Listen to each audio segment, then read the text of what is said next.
Welcome to the Fate of Ukraine channel. The Russian convoy advancing in Volodar region entered the wrong field. Minesweeper blew up Russian armored vehicles one by one. Russian command forced its troops through the minefields to besiege the town of Volodar. According to local sources, the armored vehicle convoy was left alone in the region as a result of the destruction of Russian mine clearance equipment. Russian command deliberately left the armored vehicles alone. With the armored vehicles entering the mine zone, many Russian tanks and armored personnel carriers were blown up by mines within minutes. The last elite unit of Russian army is melting away in the Volodar region. Russian convoy, originally a mix of tanks and armored personnel carriers, was advancing through an empty field. The first armored vehicle in the convoy, which included a large number of Russian elite troops, blew up in an instant. Seeing this, the other vehicles thought that the Ukrainian bombardment had begun and quickly advanced towards the field at full speed. Then, 3 more vehicles in the convoy were blown up by the explosion of mines. Then Russian convoy began to flee the area very quickly. The 30 armored vehicles in the convoy fled, leaving the Russian troops. Ukrainian intelligence reports stated that 1,727 Russian armored vehicles have been shot down since February. The Volodar region has also begun to swallow the last experienced soldiers held by the Russian army. According to a Ukrainian official, Ukrainian defense forces in the Volodar region killed and injured more than 5,000 Russian soldiers. At the beginning of the war, because the Russian side had lost a large number of experienced soldiers, very few experienced soldiers were left in the hands of the Kremlin at the moment. But these veteran soldiers are also on the verge of extinction in the Volodar region. Kremlin launched a powerful offensive on the Eastern Front with the aim of stopping the massive advance of Ukrainian army in the autumn. After the Ukrainian army gained control of the Kherson region, the clashes on the Eastern Front intensified. Then the Russian side stopped the attack of the Ukrainian army in the Bakhmut region with a big attack. However, the Russian side and the Ukrainian side were also stuck on the Eastern Front. The advance of both sides officially stopped and clashes took place in the Bakhmut area. The most violent clashes are currently taking place in the Volodar region, which is located near Bakhmut region. In recent days, Russia has launched more than 200 reconnaissance attacks to explore Ukrainian troops defending Volodar region. However, the Russian army lost a whole brigade to reconnaissance. Then Russian side developed a new strategy and started to expand its attack in the Volodar region. Russian Eastern Command in the war commissioned the most elite unit, the 155th Marines, to attack Volodar. The brigade, which spread over wide areas, was almost paralyzed. Ukrainian defense units ambushed the entire Russian brigade in the region. When this is the case, the Russian side is again making attacks in the Volodar region with its reconnaissance units. Military experts state that the Russian side's Volodar defense line is quite difficult to break through. Military experts noted the importance of the Volodar region. According to experts, Russia is trying to cut supply lines to Ukrainian troops before launching another attack. That is why Russian army is obsessed with Volodar region, which is vital for the supply lines of the Ukrainian army and is also very close to the center of the Donetsk region. The Russian side has been carrying out attacks in the Volodar region since January. But Kremlin strategies, which have consistently failed, have been heavily criticized by Russian military bloggers and the public.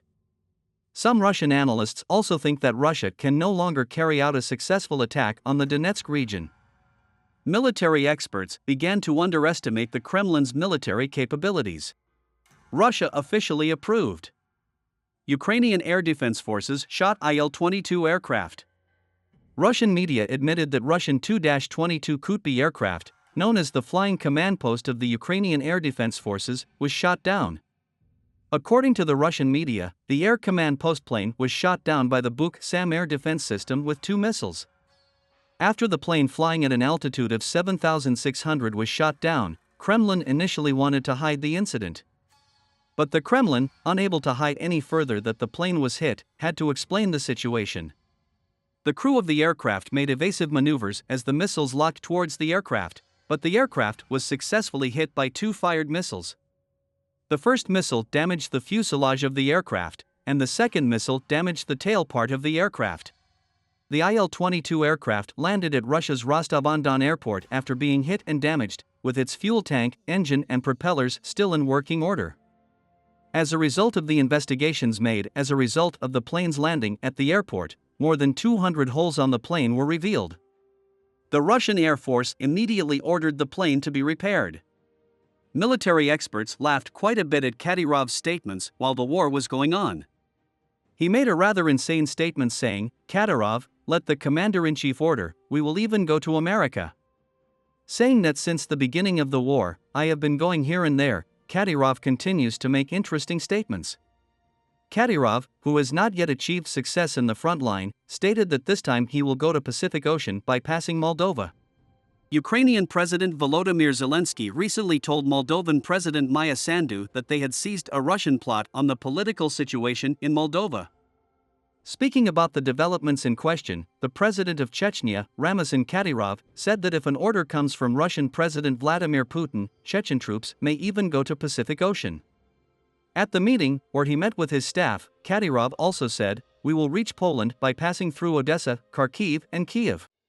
Some military analysts said that Kadyrov must now retire and that Chechen leader must go somewhere. Because analysts pointed out that Kadyrov constantly wants to go somewhere. While the allegations about Moldova increased, Russia officially made a big attack. The Russian army used an unmanned surface ship to attack a strategic bridge between Ukraine and Moldova. The Zatoka Highway and Railway Bridge, the bridge connecting the Ukrainian port of Odessa to Moldova, also exploded. The unmanned water drone attacked the bridge to prevent the supply from being supplied. The extent of any damage caused by the drone bot attack as a result of the attack is not known with certainty. Ukraine's top military official, General Valery Zaluzny, confirmed the bridge attack on Saturday. A Russian soldier fighting against the Russian army in Ukraine expressed disgust with Russian President Vladimir Putin's operations.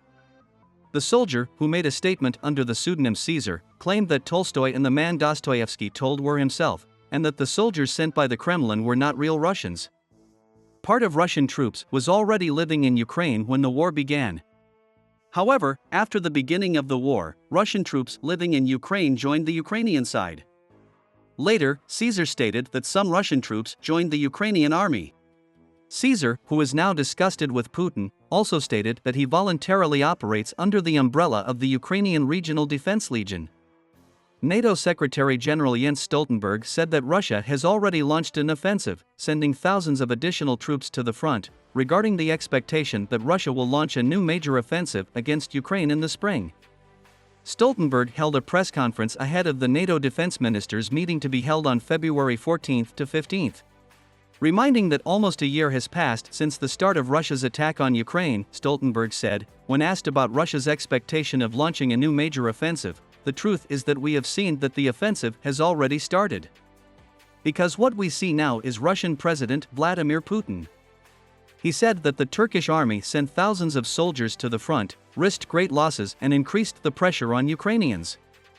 Stoltenberg said, "We do not see any indication that Russian President Vladimir Putin is preparing for peace.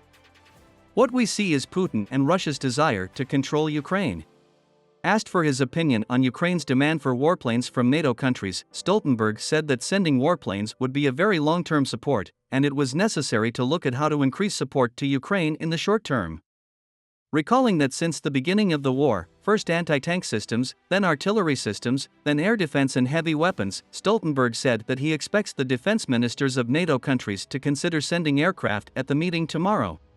NATO Secretary General emphasized that the important issues are the maintenance of the weapons sent to the Ukrainian army, their spare parts and the continuity of their ammunition. Stoltenberg also stated that NATO has the right to send weapons to Ukraine, reiterating his statement at the beginning of the war that NATO is not part of this conflict.